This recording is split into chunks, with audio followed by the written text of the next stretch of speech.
دیسانێکی چیتر لە بەرهەمەکانی هیممەت بەرزی ئەوەیە کە کام ئیشەی زۆر قورسە بەوەسپێر و هەرچی وەختێکیش ئەم خاوەن ئیرادەیە، ئەم خاوەن توانایە، ئەم خاوەن هێز و ویستە بە قووەتە، هەر مەسئولیەتێکی پێ ئەدە نەتوانێت ئیشەکەی بکە. هەر ئەم ئیمان بەرنایە ڕەحمەتی خوای لێبێ جارێک فەرمووی ئیشێکمان هەیە چێ توانێت بۆ مام بکە لە فڵان جێگە.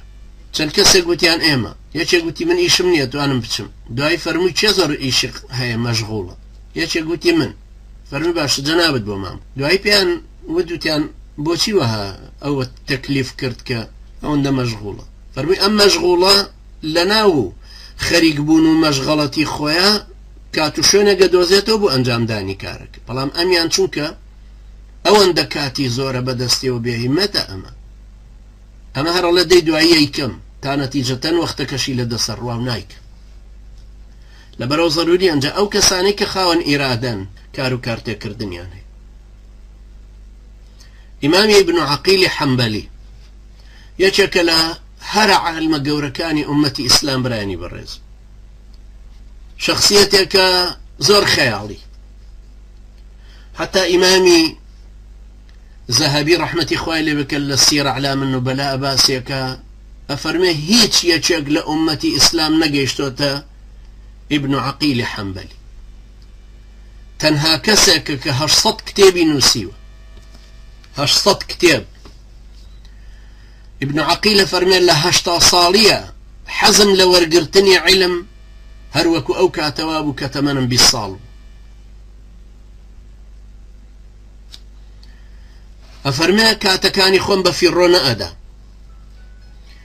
هەموو وەختێک هەوڵمەدا سەعات بە سەعاتی عمری خۆم پلانی بۆ دانێم، هەر وەختێک بمزانیایەوە لە مزاکەرە و لە دەرس خوێندن و لە منازەرەکردن و مناقەشەکردن وەستاوم، لە ناخی خۆمە زیکری خوای گەورەمە کرد، یان بە چاو شتێکم مطالعە کرد کە ئەویشمە وەستا لەسەر پشت ڕائەکشام بیرمە کردەوە لەوەی شتێکی تر چۆن ئەنجام بدەم. سەیری کەنەم ئیمامە بەڕێزە برانی بەڕێزم، ئەم پیاوە گەورەیە فەرمێ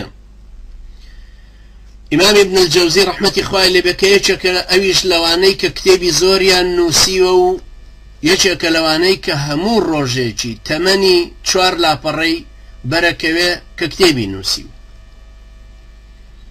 ئەفەرمێ ئیبن عەقیل جێڕایەوە فەرمووی لە حەج بووم لە قەرەباڵغی حەجەکەیە گەردانەیەکی مرواریم دۆزیەوە، پەتێکی سووری پێوە بە پەتێکی سوور هۆنرابوو، هەڵم گرت و هەرچەند چاوم جێڕا هیچ کەسێ ساحەبی نەبوو، هاوارم کرد ئایا هی کەسێکە کەس ئاوڕی نەدایە. تەوافم تەواو کرد و دوایی سەیرم کرد پیاوێکی کوێری پیر لەو سەرەوە وەستاوە هاوارەکە ڕەحمەتی خواتان لێبێت چێ گەردانەیەکی مرواری دیوە بۆم بێنێتەوە، 100 دیناریشی ئەدەمێ. منش چوون بۆ لای وتم ئەوە گەردانەکەتە، ئەمە نیشانەکەی چییە؟ وتی بە بەنێکی سوور یا بە داوێکی سوورەوەی. فەرمووی گەردانەکەم دایەوە و کابراش 100 دینارەکەی دامێ. وتم نا، 100 دینارەکە شەر هەڵگرە بۆ خۆت، زۆریش محتاج بووم بەو 100 دینارەی ئەو، بەڵام وەرم نەگرت.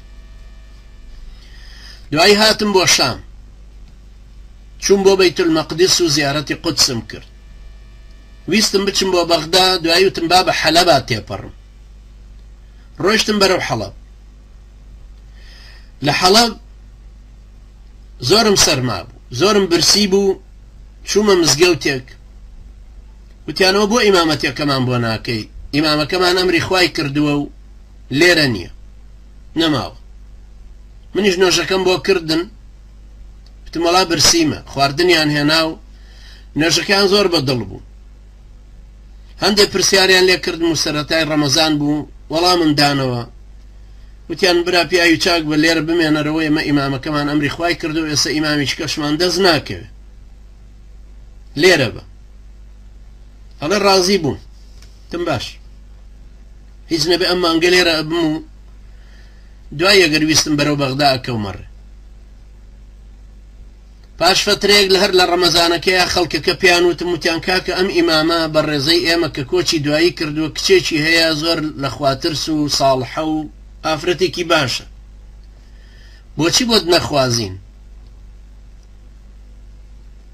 ئیمامی ابن عەقیلە فەرمێ ڕازی بووم و خواستم. ئەڵێ سبحان الله شەوکە هاتە لام و خۆی جوان کردبوو کە دەستم لە گردنیدا سەیرەکەم ئەو ملوانکەیەی پێوەیە کە لە حەجا دۆزیمەوە و هەموو گەردانەکەشی بەو پەتە سوورە ڕازاندبەوە کە بە مرواریەکەوە بوو. ئافرەتێکی ساڵحەی مسلمانی چاک بووم بە ساحەبی ملوانکەکەش و ئەو ئافرەتەش و خوای گەورە هەرچی مناڵی پێبەخشیم نێری نەدەرچوون، دوای شەمویان بوونەوە بە ئەهلی عیلم. هەڵە بەڵام لە ئاخری مناڵیە ئەم ئافرەتە چاکە بەدەم مناڵ بوونەوە ڕۆیشت، خوا لێی خۆش بێ و کۆچی دوایی کرد. گەردانەکەش مایەوە. ئەو جا فەرمێ سەرۆت و سامانی مەلاکەش بۆ من مایەوە، بەڵام کردمەوە بە مەسروفی مناڵەکان خۆیان و ڕێگای بەغدام گرتەوە بەرڕێ و وتم خوایە ئەم ئافرەتت بە نسیب کردم و من لەبەر خاتری تۆ ئەم گەردانەی کە دۆزیمەوە دامەوە بەو پیاوە حافظە بەو پیاوە چاوچۆرە ئەوە هەموویت خستەوە بەردەستی من و خوایە هەموویم دایەوە بە میراتەکە دامەوە بە خۆیان و هاتم بەرەو بەغدا. ئەم پیاوە بەرزانە هەمووی ئاوە ساحەبی هیممەت بوون، هەمویان کە ئەڕۆیشتن بۆ پیاکردنی ئەم عیلمە ئەوەندە حەریص بوون لەسەر وەرگرتنی. زۆرم نمونە لەسەر ئەوە هێنایەوە، هەندێک لەوانە چۆن یەکێکی وەکو ئیمامی نەوەوی ڕەحمەتی خوای لێبێ یەک ژەمینانە خوارد، یەک ژەمیشی ئاوە خواردەوە، لە پێش فەجرە ئەیتر شەو ڕۆژەکەی هەموو بەڕێ ئەکرد.